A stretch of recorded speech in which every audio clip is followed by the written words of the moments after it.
Hello student.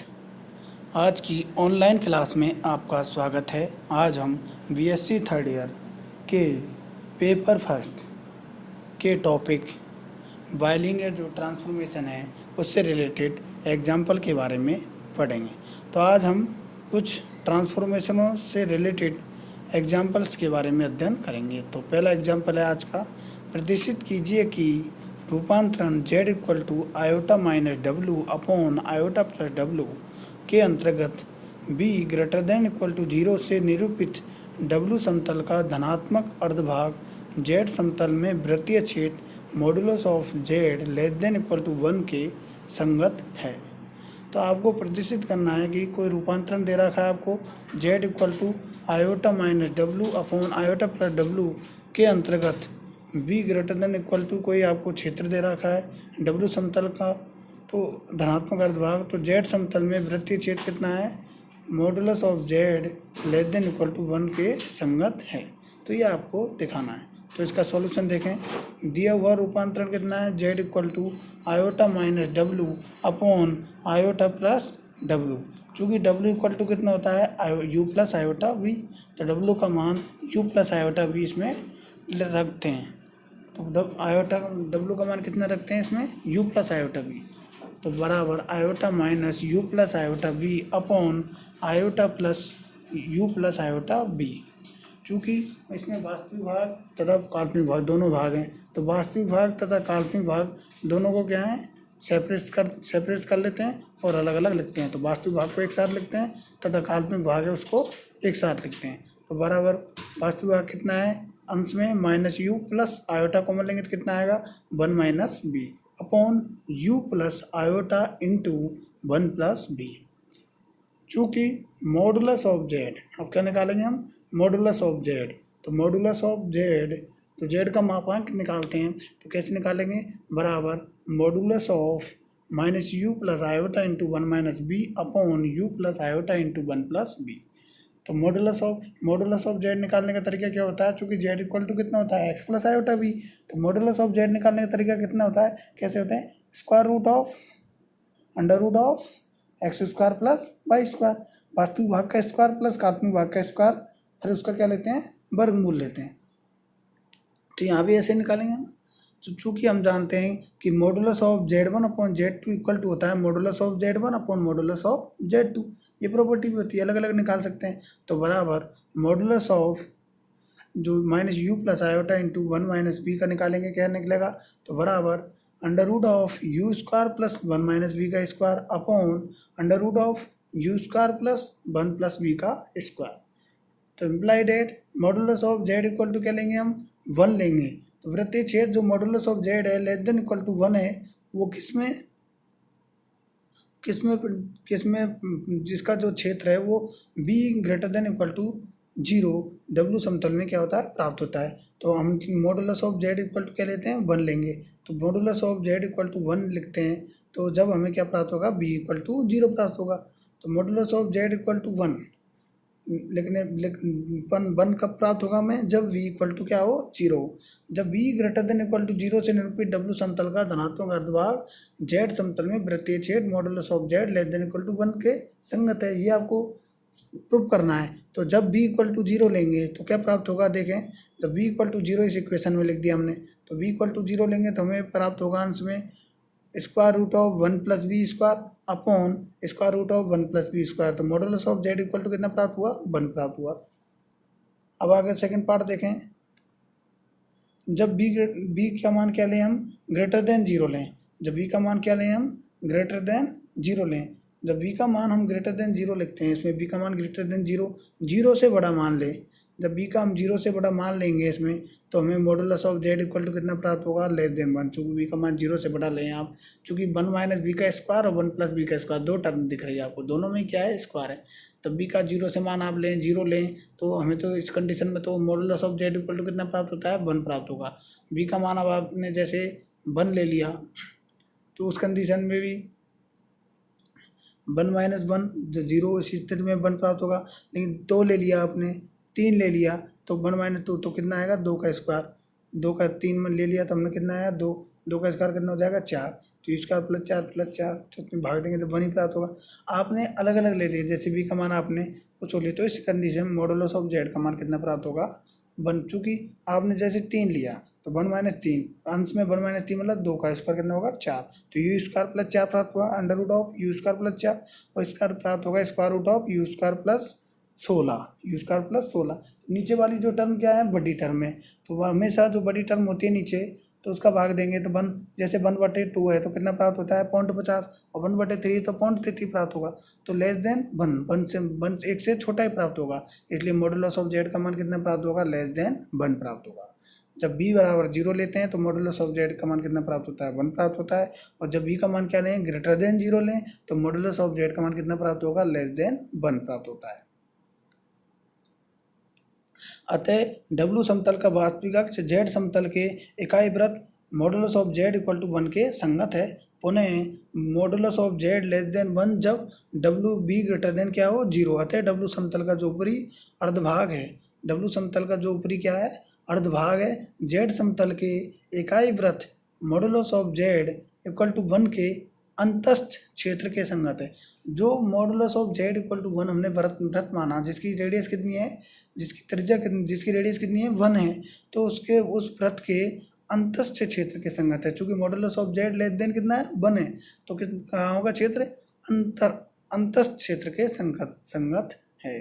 तो अंदर वाला क्षेत्र होगा वो क्या होगा modulus of Z less than 1 होगा। तो इसको हम फिगर की सहायता से भी समझा सकते हैं। चूँकि W समतल में सबसे पहले फिगर लेंगे आप, तो W समतल में चूँकि हम कार्टेशियन कोऑर्डिनेट में लेते हैं तो एक तो एक्स एक्सिस लेते हैं और एक वाई एक्सिस लेते हैं। चूँकि यहाँ W समतल की बात हो रही है तो एक्स एक्सिस का काम क्या करेगा u और वाई एक्सिस का v, और वो क्या है ओरिजिन है। तो W समतल में u हमने लिया एक्स एक्सिस पे क्षैतिज लाइन ली, और ये हॉरिजेंटल लाइन ली, और ये वर्टिकल लाइन पे v लिया। तो चूँकि पहला क्या है v इक्वल टू 0, तो v इक्वल टू 0 कहाँ प्राप्त होगा एक्स u बराबर 0 पे, तो u बराबर 0 पे क्या प्राप्त होगा v इक्वल टू 0, और v ग्रेटर देन 0, तो v ग्रेटर देन 0 कितना प्राप्त होगा ऊपर की तरफ, तो ये क्षेत्र है। इसका संगत हमें क्या प्राप्त होना है Z समतल में क्षेत्र प्राप्त होगा। कि संगत कहाँ हमें किसके संगत जो वो इकाई वृत्त प्राप्त सर्किल प्राप्त होता है वो किसमें होगा Z समतल में। Z समतल में हमने एक्स एक्सिस लिया और वाई एक्सिस लिया। तो पहला सर्किल की क्वेश्चन क्या है मोड Z इक्वल टू 1, तो mod Z equal to 1 circle माना जिसकी रेडियस क्या है, जिसमें वो क्या है सेंटर लिया हमने और इसकी रेडियस कितनी है 1 है। और दूसरा क्या है मोड Z लेस देन 1, तो जो अंदर का जो क्षेत्र है ये mod Z less than equal to क्या है 1 है। तो इसको हमने फिगर की सहायता से भी आपको समझा दिया। तो आपको जो रिजल्ट प्रूव करना था वो रिजल्ट आपका प्रूफ हो गया। आपको प्रूव करना था कि कोई हमें रूपांतरण दे रखा है उसके अंतर्गत b greater than equal to 0 से निर्मित W समतल का जो सनात्मक अर्धभाग है वो Z समतल में प्रत्येक modulus of Z less than equal to 1 के संगत है। तो यह आपका जो एग्जाम्पल है वो आपका प्रूफ होगा। इसके बाद हमारा नेक्स्ट एग्जाम्पल है निम्न द्विरेखिक रूपांतरण के निश्चर बिंदु तथा इसका सामान्य रूप ज्ञात कीजिए। तो कोई आपको बाइलिनियर ट्रांसफॉर्मेशन दे रखा है तो उसके आपको इन्वेरिएंट पॉइंट तथा इसकी नॉर्मल फॉर्म आपको निकालनी है। और चूँकि द्विरेखिक रूपांतरण क्या दे रखा है W equal to 3Z minus 4 upon Z minus 1। चूँकि द्विरेखिक रूपांतरण के अंतर्गत जो फॉर्म होती है किस टाइप की होती है W equal to AZ plus B upon CZ plus D, इस टाइप की जो फॉर्म होती है। तो यहाँ पे W इक्वल टू क्या दे रखा है 3Z minus 4 upon Z minus 1। तो AD minus BC not equal to 0, not equal to 0। AD minus BC का मान क्या होना चाहिए नॉट इक्वल टू 0, 0 नहीं होना चाहिए। तो देखें हम यहाँ पे तो -3 + 4, -3 + 4 इक्वल टू कितना प्राप्त हुआ 1, तो नॉट इक्वल टू 0। ये कंडीशन को भी सेटिस्फाई कर रहा है, इसलिए W इक्वल टू जो 3Z minus 4 upon Z minus 1 है वो क्या है बाइलिनियर ट्रांसफॉर्मेशन है। तो उसके हमें इन्वेरिएंट पॉइंट निकालना है तथा इसकी नॉर्मल फॉर्म क्या होगी ये आपको निकालनी है। तो बहुत ही अच्छा सवाल है। तो सॉल्यूशन देखें, सबसे पहले हम इन्वेरिएंट पॉइंट निकालेंगे। तो इन्वेरिएंट पॉइंट निकालने के लिए क्या करते हैं W बराबर क्या लिखते हैं हम Z लिखते हैं। पीछे मैंने आपको आर्टिकल पढ़ाया था इन्वेरिएंट पॉइंट का, सामान्य फॉर्म कैसे निकालते हैं वो भी मैंने आपको बताया। तो इन्वेरिएंट पॉइंट निकालने के लिए क्या करते हैं W इक्वल टू क्या लिखते हैं Z लिखते हैं। तो निश्चर बिंदु के लिए W इक्वल टू क्या लिखने पर Z लिखने पर, तो imply that 3Z minus 4 upon Z minus 1 equal to Z बराबर Z। तो 3Z minus 4 upon Z minus 1 बराबर किसके लिख दिया Z के। W बराबर क्या लिखेंगे Z लिखेंगे। तो बराबर Z। अब चूंकि इसको क्या कर देते हैं इसके बाद क्रॉस, मल्टीप्लाई कर देते हैं वर्ज गुणन करने पर। तो जेड स्क्वायर माइनस जेड बराबर 3z माइनस 4, तो imply that Z square minus 4z plus 4 बराबर 0। तो इम्प्लाई डेट अब चूँकि Z square minus 4z plus 4 बराबर 0, तो ये किसका स्क्वायर बन रहा है, जेड माइनस 2 का होल स्क्वायर। तो इम्प्लाई डेट जेड माइनस 2 का होल स्क्वायर बराबर 0। तो अब जेड माइनस 2 का होल स्क्वायर बराबर 0 है, तो इम्प्लाई डेट जेड माइनस 2 बराबर 0। तो imply that Z equal to 2। तो जेड बराबर क्या प्राप्त हुआ, 2 प्राप्त हुआ। तो अतः कि दिए गए रूपांतरण का जेड इक्वल टू 2 केवल मात्र एक निश्चर बिंदु है। तो जेड इक्वल टू 2 केवल एकमात्र क्या है, इन्वेरिएंट पॉइंट है। तो इन्वेरिएंट पॉइंट कितना प्राप्त हुआ हमें, जेड इक्वल टू 2 प्राप्त हुआ।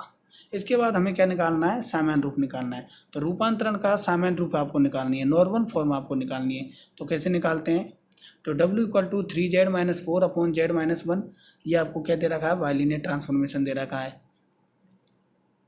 तो इम्प्लाई डेट अब इसके बाद इसका क्या करते थे, वर्ज गुणन कर देते हैं। तो W Z minus W equal to कितना गया, 3z माइनस 4। तो इम्प्लाई डेट डब्लू, अब चूँकि हमने देखा है कि सामान्य फॉर्म किस प्रकार, सामान्य फॉर्म है वो किस प्रकार से होती है, 1 upon W minus alpha upon Z minus जो आपके इन्वेरिएंट पॉइंट है, Z minus alpha upon Z minus beta, इस प्रकार से आपकी होती है। तो 1 upon W minus beta equal to Z minus alpha upon Z minus beta, इस प्रकार से होती है। तो इन्वेरिएंट पॉइंट आपको सिर्फ केवल एक ही निश्चल बिंदु प्राप्त हुआ, कितना प्राप्त हुआ, जेड इक्वल टू 2, केवल मात्र एक इन्वेरिएंट पॉइंट है। तो इस प्रकार से आपको नॉर्मल फॉर्म निकालनी है, तो आप निकाल सकते हो। तो डायरेक्ट फॉर्मूला होता है 1 अपॉन, है ना। तो आप उसको एक मेथड है, जो इसकी प्रक्रिया है उसके तहत आप नॉर्मल फॉर्म निकालते हैं। देखें, तो imply that W Z minus W equal to 3z minus 4। तो इम्प्लाई डेट डब्लू माइनस 2, चूँकि डब्लू को किस रूप में लिख दिया, W minus 2 into Z minus 2 plus, चूँकि ये जो फॉर्म है इसको मैंने तोड़ दिया, अब वो आपको गुणन फैक्टर के रूप में तोड़ा है। तो W minus 2 into Z minus 2 plus 2z plus 2w minus W minus 3z equal to 0, इस टाइप में लिख दिया। आप मल्टीप्लाई करेंगे तो जो आपको ऊपर वाला रिजल्ट है वो आपको प्राप्त हो जाएगा। तो imply that W minus 2 into Z minus 2, अब यहाँ पे कितना प्राप्त हुआ, 2z माइनस 3z, तो माइनस की जेड प्राप्त हुआ। अब चूंकि इसमें 2 जोड़ दिया और 2 घटा दिया, तो माइनस की जेड प्राप्त हुआ, तो माइनस कॉमन ले लिया, तो Z minus 2 plus W minus 2, 2w minus W, तो क्या प्राप्त हुआ, डब्लू, तो डब्लू माइनस 2, तो घटाया वाला इसके साथ लिख दिया, जोड़ वाला जो दो जोड़ा था वो माइनस जेड के साथ लिख दिया, और माइनस कॉमन ले लिया, तो minus Z minus 2 plus W minus 2 equal to 0। अब चूंकि डब्लू माइनस 2 और जेड माइनस 2 टाइप की टर्म आपको दिख रही है, तो हम क्या करते हैं, W minus 2 into Z minus 2 से इस इक्वेशन को क्या कर देते हैं, डिवाइड कर देते हैं। तो W minus 2 into Z minus 2 का जो ये इक्वेशन दे रखी है उसमें भाग देने पर तो क्या प्राप्त होगा, देखें, imply that 1 minus 1 upon W minus 2 plus 1 upon Z minus 2 equal to 0। तो imply that 1 upon W minus 2 equal to 1 upon Z minus 2 plus 1, तो बराबर, अब चूँकि जेड माइनस 2 क्या आ गया, एलसीएम आ गया, तो बराबर क्या प्राप्त हुआ, Z minus 1 upon Z minus 2। तो imply that 1 upon W minus 2 equal to Z minus 1 upon Z minus 2। तो ये जो रूपांतरण आपको दे रखा है उसका क्या हो गई, नॉर्मल फॉर्म हो गई। तो हमें नॉर्मल फॉर्म प्राप्त हो गई, उसका मान कितना है, 1 upon W minus 2 equal to Z minus 1 upon Z minus 2, जो दिए हुए रूपांतरण का सामान्य रूप है। तो प्यारे विद्यार्थियों, आज मैंने आपको सबसे पहले आपकी जो यूनिट 5 है उससे रिलेटेड, जो रूपांतरण से रिलेटेड जो भी एग्जाम्पल है वो एग्जाम्पल पढ़ाया। उसमें आपको मैंने 2 एग्जाम्पल्स के बारे में पढ़ाया। दोनों ही एग्जाम्पल आपकी एग्जाम की दृष्टि से बहुत ही इंपॉर्टेंट है। तो जब भी आपको टाइम मिले, जो भी मैंने दोनों एग्जाम्पल पढ़ाए हैं उनको बड़ी ध्यान से पढ़ें, जिससे आपकी बुक में इन एग्जाम्पल जैसे जो भी एग्जाम्पल आपको दे रखे हैं उन्हें करने में आपको परेशानी नहीं हो। तथा साथ में मैंने आपको इन्वेरिएंट पॉइंट तथा नॉर्मल फॉर्म निकालने के बारे में भी बताया। तो इस नॉर्मल फॉर्म तथा इन्वेरिएंट पॉइंट से रिलेटेड जो भी आप एग्जाम्पल आपकी बुक में दे रखे हैं उस प्रकार के एग्जाम्पल्स को आप आसानी से कर सकते हो, जब आप इन एग्जाम्पलों को बड़ी ध्यान से समझ लोगे। तो इसलिए आप इन एग्जाम्पलों को पढ़ें तथा साथ में आपकी बुक में जो भी एग्जाम्पल दे रखे हैं वो उनको सॉल्व करें। Okay student.